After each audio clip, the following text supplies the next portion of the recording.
Century 21 et ses 915 agences immobilières au service de vos projets partout en France présentent Sud Radio Conseil de famille. C'est l'heure de retrouver Conseil de famille. Bonsoir Stéphane Moller. Bonsoir Philippe Rossi. Stéphane, vous êtes associé au sein du cabinet VIA et nous nous retrouvons chaque soir pour parler finances, immobilier, droit de la famille.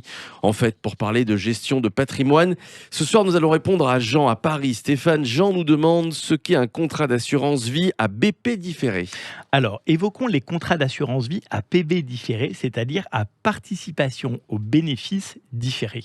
C'est quoi un contrat d'assurance vie à PB différé? Ça sert à quoi? Et surtout, ça sert à qui? Alors, commençons par répondre à la question à quoi ça sert. Usuellement, un contrat d'assurance vie est un outil de capitalisation, c'est-à-dire que l'on espère que les sommes versées sur un contrat d'assurance vie prennent de la valeur avec le temps. Mais que se passe-t-il si j'ai besoin régulièrement de retirer, c'est-à-dire de distribuer de l'argent provenant de mon contrat d'assurance, par exemple pour bénéficier d'un complément de retraite? Avec un contrat classique, je vais devoir payer de la fiscalité sur la plus-value à chaque retrait d'argent. Un contrat d'assurance vie à participation aux bénéfices différés sert à abaisser cette fiscalité. Donc, un contrat d'assurance vie à PB différé permet de retirer de l'argent chaque mois de mon contrat d'assurance vie sans fiscalité. Stéphane, comment ça marche? Eh bien, le contrat d'assurance vie à PB différé dispose de deux compartiments. En fait, c'est comme s'il avait deux comptes. Le premier sert à y verser le capital de départ, le second à recueillir les bénéfices.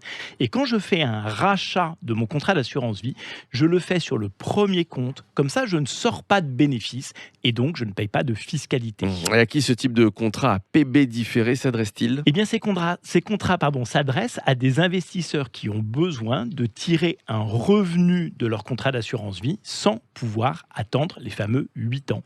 Typiquement, des parents qui ont besoin de faire des retraits pour payer les études des enfants, des retraités qui ont besoin d'un complément de revenu, des investisseurs qui savent qu'ils auront besoin de ressortir le capital investi avant 8 ans.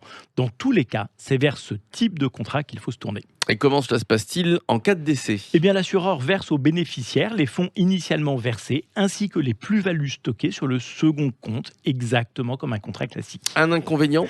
Eh bien, comme toujours, une contrepartie à ces avantages, car il n'est pas possible de complètement fermer un contrat à PB différé avant 8 ans. Je dois à minima laisser mes bénéfices placés sur mon compte BIS. Pendant les 8 premières années, je ne pourrai donc retirer que le capital initialement versé. Merci Stéphane pour votre éclairage. Conseil de famille à retrouver en podcast sur notre site sudradio.fr. Et puis comme Jean qui habite Paris, vous pouvez adresser vos questions sur le site de Conseil de famille. Conseil avec un s-2-famille.com. Stéphane, nous nous retrouvons demain. À demain Philippe. Avec plaisir, à demain. C'était Sud Radio Conseil de famille. avec Century 21 et ses 915 agences immobilières au service de vos projets partout en France.